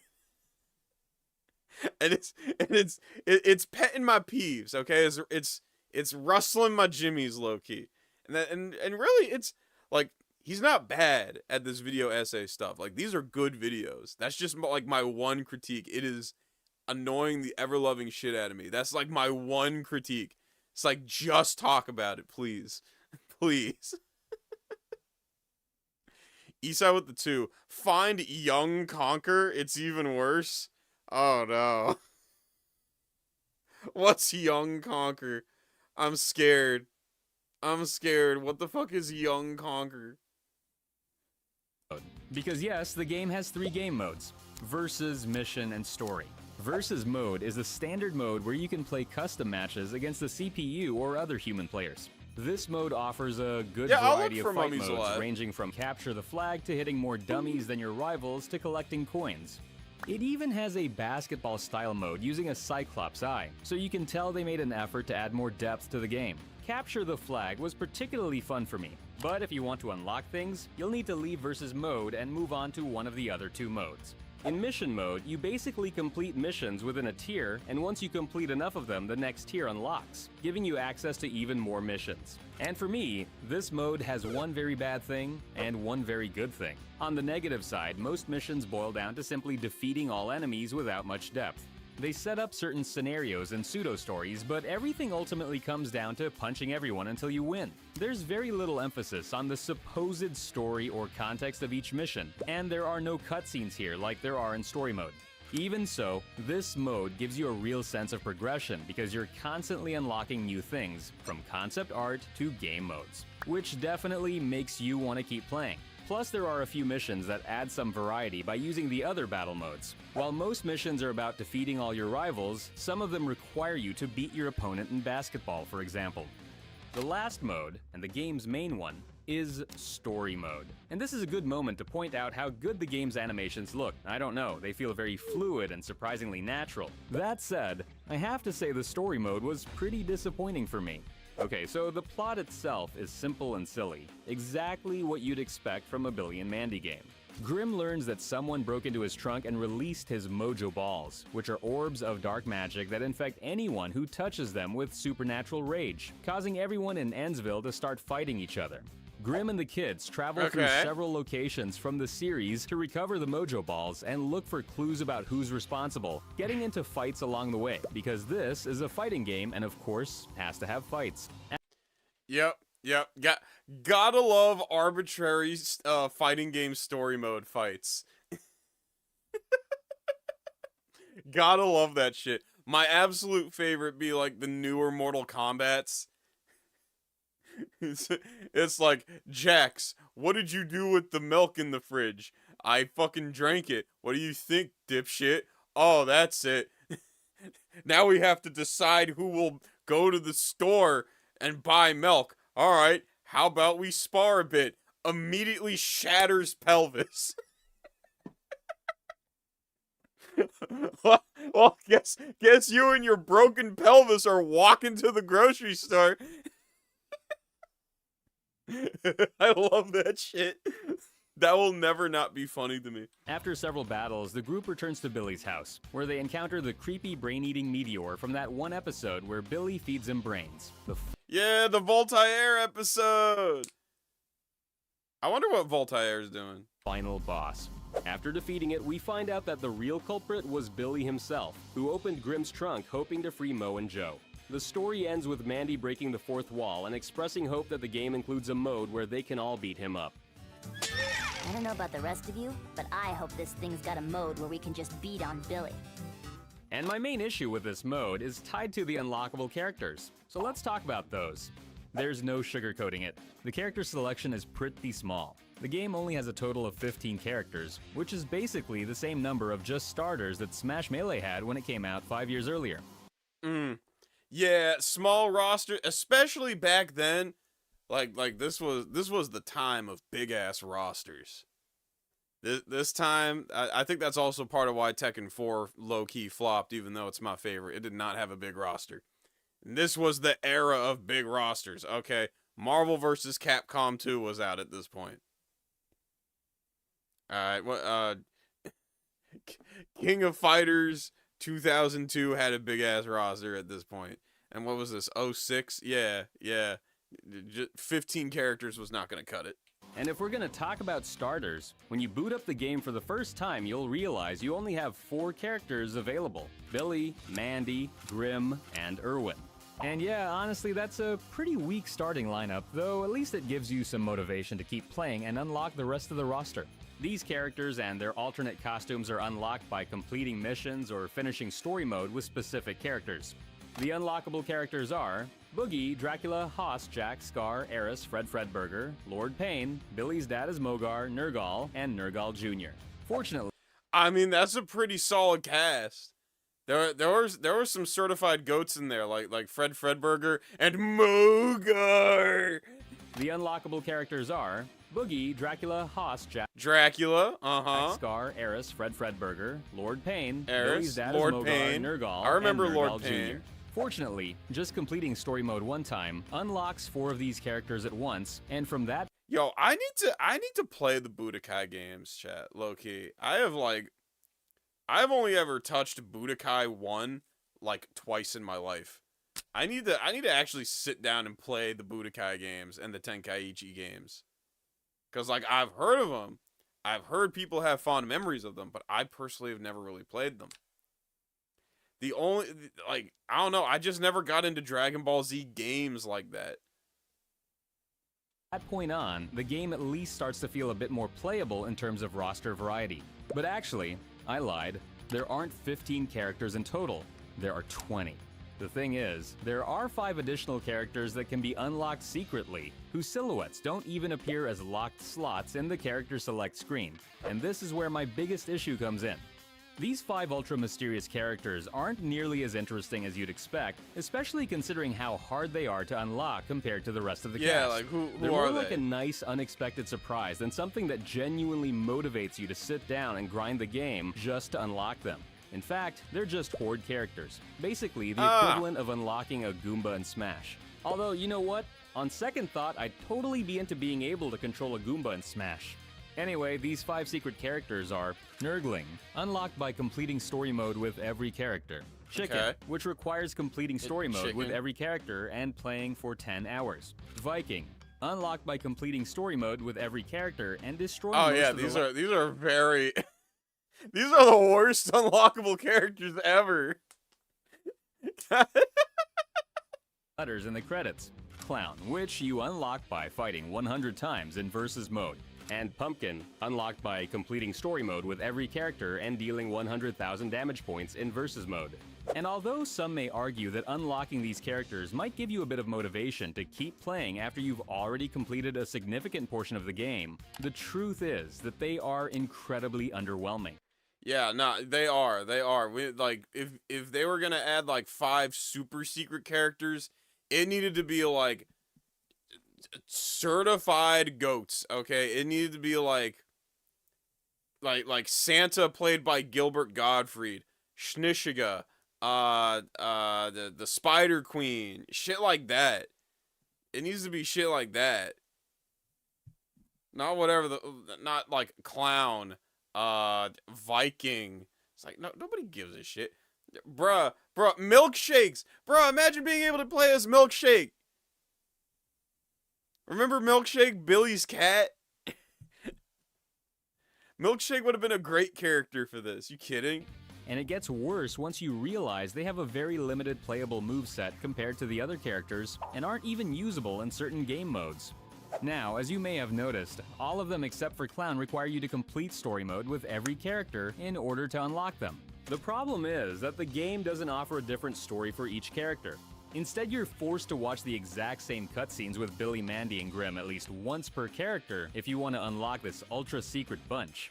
And honestly, it's just not worth it. Yeah, it ain't worth After it. That ain't completing worth story it. mode a couple of times, there's really nothing new left for this mode to offer. And the worst part is that even if you're not interested in these extra characters, you'll still have to go through this process if you want to unlock the alternate costumes. Because yes, to unlock the first alternate costume for each character, you're required to complete story mode with that specific character. My theory is that the developers realized they already had the Horde characters modeled and equipped with a moveset, so turning them into unlockable characters was an easy way to artificially extend the game's lifespan. And while Yeah, it technically probably. works, it also makes the experience feel tedious and repetitive. Now, as is often the case with games based on licensed IPs, development time is short and budgets aren't very high, which usually results in games that feel unpolished and suffer from noticeable bugs. In other news, the sky is blue, the grass is green. What else? Birds fly. Fish swim. Billy and Mandy is no exception. Movement during gameplay feels stiff and heavy, and you'll often feel like your character isn't responding exactly how you want it to. On top of that, there are noticeable delays in certain actions that over time definitely hurt the overall experience. But maybe the strangest issue I ran into was a bug I encountered during my first attempts at playing story mode. Oh, the first okay. battle would go just fine, but when I reached the second one, and after depleting Jack-O-Lantern's health and triggering my final smash thing, the game would for some reason completely refuse to register the button inputs it was asking me to press. And this didn't just happen once or twice. No, it happened at least 5 times.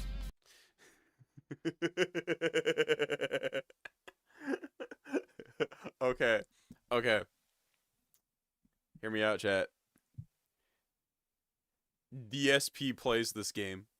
Just picture that with that bug in mind. That shit would be so funny. Like a provable bug in the game that prevents you from progressing happens while DSP is playing it. That everyone knows is real because it's been confirmed by people who play the game. DSP plays it and is like complaining. It's like, I'm doing the input and it's just not registering. Like, I'm doing everything correctly and it's not working. What the? And everyone just gaslights him into saying, no, you're just doing it wrong. You're just doing it wrong. You're just doing it wrong, Phil. Do it again. like the whole chat just like on some Liquid Chris like shit. Everyone just gaslights him and saying that he's just doing it wrong. I restarted the battle over and over and nothing ever changed, which was especially frustrating because story mode doesn't have any kind of save system. So when I finally restarted the game, hoping it would fix the issue, I had to start the entire mode from the very beginning. And no, it didn't fix it. Either way, the Billy and Mandy game is a force of nature that we should be grateful even exists. It's very imperfect and clearly had a very short development cycle, but even so, it's a game with a lot of heart. And sticking with classic Cartoon Network for a moment, do you remember the forgotten Cartoon Network Racing? With its 18 tracks and 20 characters, including some I'm pretty sure you'd never expect to see. I made a video about it and you can check it out right here. Subscribe for more. Dr. Panda out. I like Dr. Panda. I like him. I'm gonna give him a subscribble. Alright, let's find this Mummies. What was it? It was like Mummies Alive? Yeah, let's find that. Let's react to that. I don't have much time. I got work like super early in the morning. So like I might not be able to react to like the whole episode tonight. But I will definitely. Mummies Alive, 1997. Rah, rah, rah, rah. Did I say episode 7? I mean episode 1.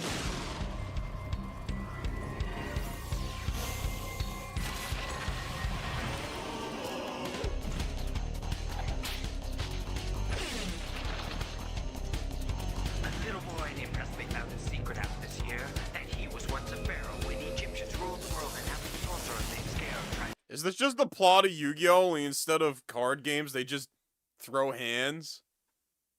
I'm down. I'm down. I'm down for Yu-Gi-Oh! But instead of card games, they just throw hands. I'm for it. I'm for it. Let's go. Yeah. Let's go. Run them hands. Esau with the 2. Watch the Young Conquer trailer quick. Is it a short video? I can do it if it's a short video.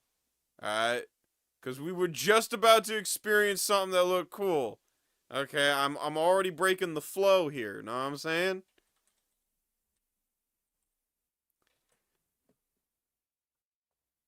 Oh, oh, oh, oh, oh, no, oh, no, oh, oh, what they do to him?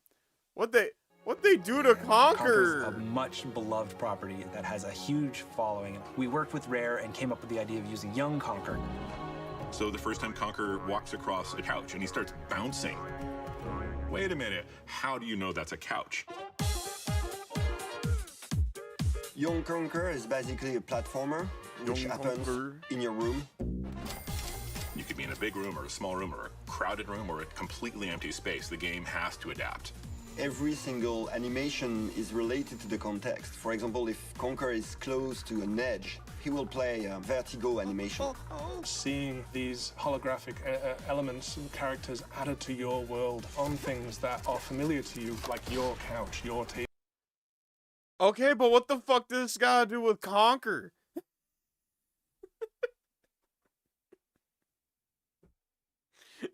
The only way this works is if you're at a British strip club.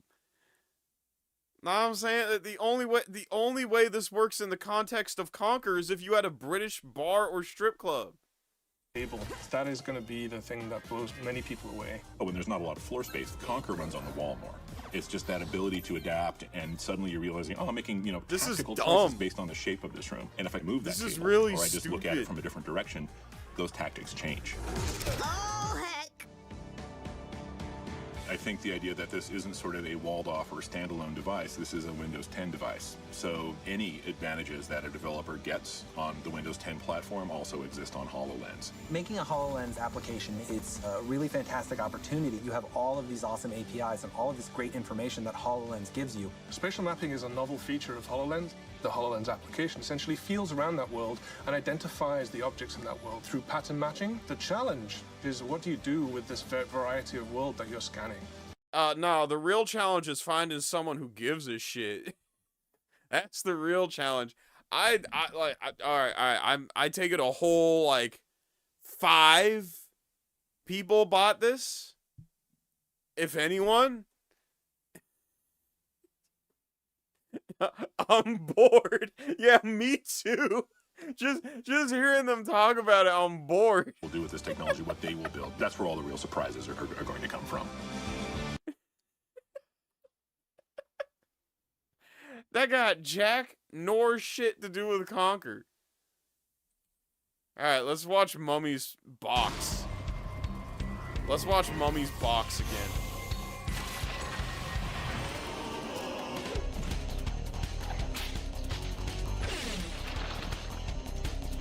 A little boy named Presley found a secret out this year, that he was once a pharaoh when Egyptians ruled the world, and now the sorcerer named Scarab trying to get him day and night. Scarab? Why are there so many villains named Scarab?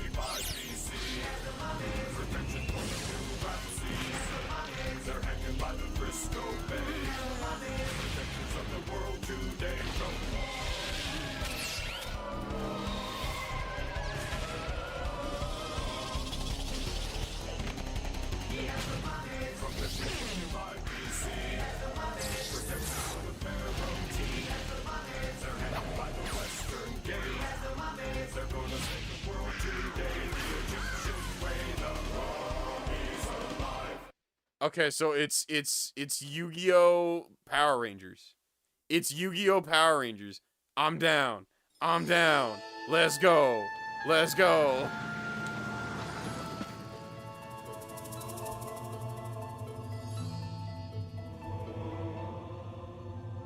I beg you, sir. There is a seal on this tomb. Perhaps it is best we do not open it. The hand of a man. Open it? That's a great idea. Hotep seals this door.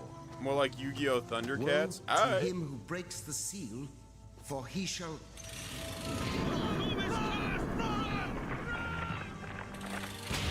I did it. Find of a lifetime. Do not go in. It is cursed. Yusef, whatever's in there hasn't been able to hurt anyone for 3,500 years. I don't think it's going to start now.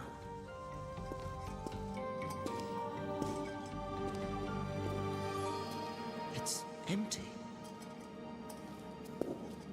These aren't hieroglyphs, more like someone counting.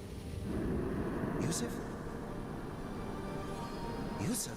At last. What'd he do to him?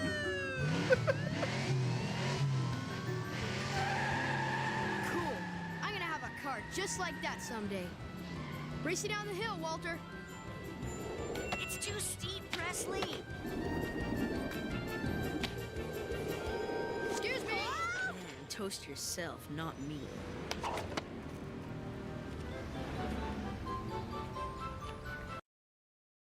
Does this take place in Cairo?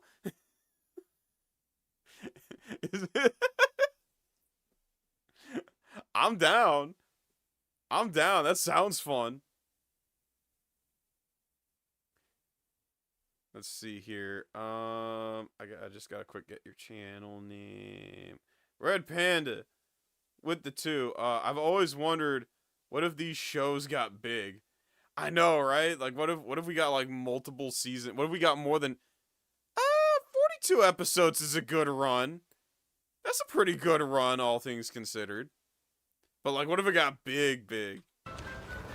What kept your slowpoke? Cool Sphinx. The tomb of Pharaoh's son, with his mommy missing. Is it alive? Alive! Presley, you're nuts. I'm sorry, we just can't afford to book your exhibit. Yes, well, the Rapsies exhibit is... That guy. That guy, 89002. You dead ass? They really canceled this for Sonic Under... They can't... Bro, imagine being the showrunner. Imagine being the showrunner of Mummies Alive. You get like 42 episodes in. People are digging your cartoon. And then the network be like, okay, well, you had your fun. Make way. Make room. We need a time slot for Sonic and his brother and sister as they form a band. They form a band to save the world and promote the Sega Dreamcast.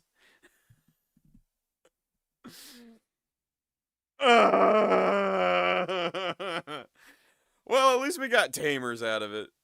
At least we got Tamers. Is expensive. Tamers was fun. But Mr. Stone's donations covered those costs. Yes, we go ahead. Of course, the Harris Stone.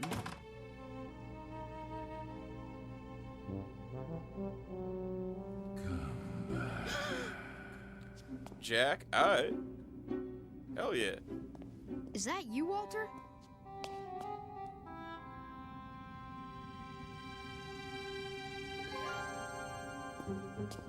Come back to me, my son. Knock it off, Walter. I'm not falling for it.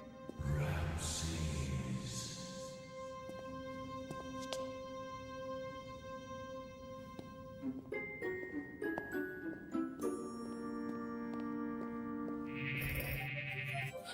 Tamers got canceled. I mean, I believe it. I believe it. He may... Whether or not he deserve it is up for debate. But, you know, he made some wild shit. Tamers made some wild shit. He made some out-of-pocket cartoons, to put it lightly. Like I'm not surprised he got canceled. But I thought the shit was funny.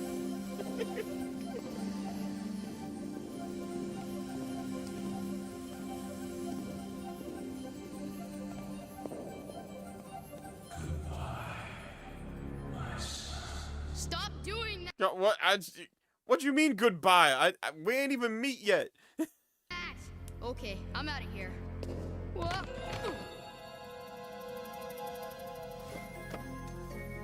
The mummified remains of a cat, believed to be Prince Rapsi's pet. Poor little guy. Hey. Hey, fun fact. There's a song about mummifying cats. There's a rap song about it.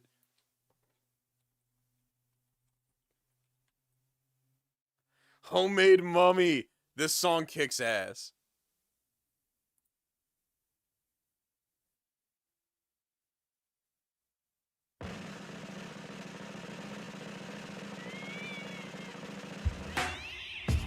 How to make a homemade mummy.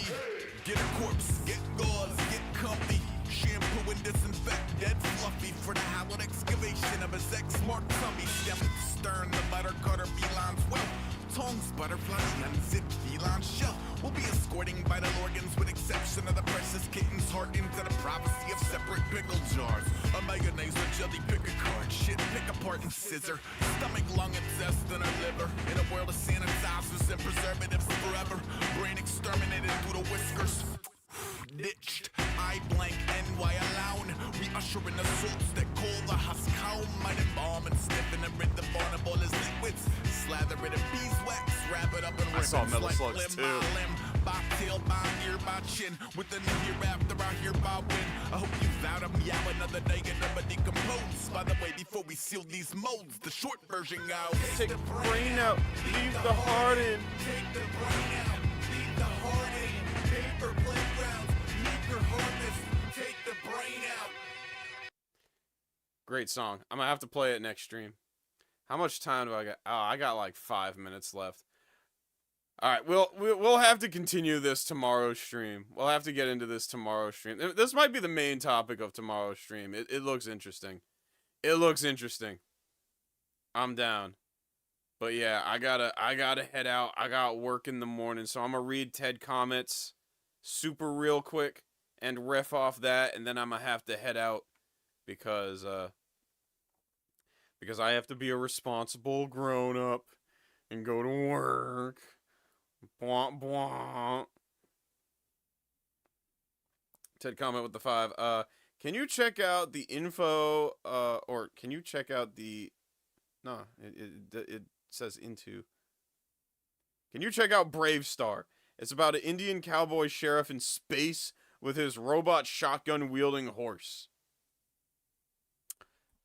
The fuck I can? Hell yeah. Yeah, hell fucking yeah, I can. That sounds fucking lit. Let's go. Yeah.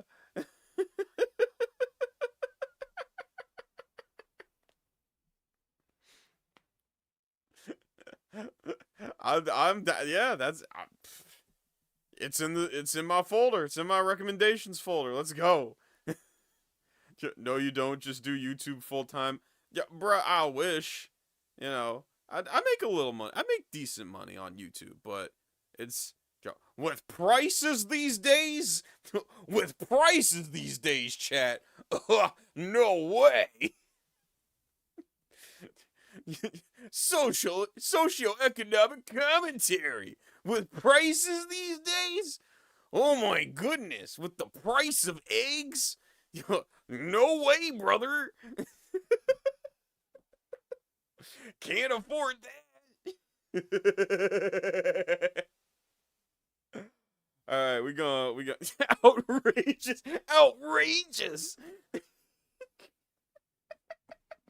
Have you seen the prices of these prices these days?